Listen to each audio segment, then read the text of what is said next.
L'un des premiers dilemmes que l'on rencontre lorsqu'on se lance dans la couture, c'est le choix de la machine. Le plus important consiste à déterminer quelles fonctions vous seront nécessaires.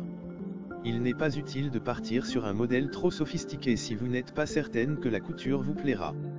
Mais gardez également à l'esprit qu'une machine bon marché ne sera pas toujours une bonne affaire.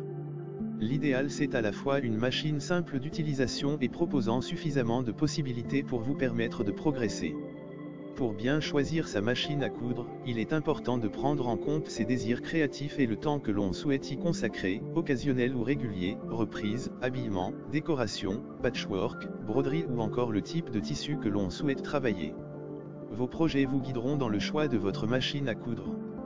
Quel que soit le budget que l'on souhaite investir ou l'usage que l'on attend de sa machine à coudre, elle doit proposer les points de couture de base, points droits, points zigzag et boutonnières, de préférence automatique en un temps, à défaut en 4 temps.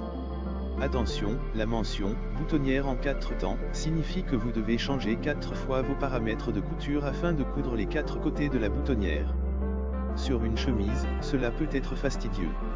Le point pour couture stretch, ou élastique, s'avère utile pour travailler les tissus extensibles comme le jersey par exemple.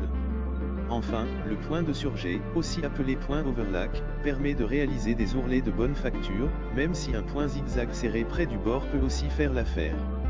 La machine à coudre doit proposer un minimum de pieds presseurs, ou pieds de biche, 4 dans l'idéal, un classique, un pour les fermetures éclairs, un pour les boutonnières et éventuellement un pose-bouton, pour cadrer les boutons.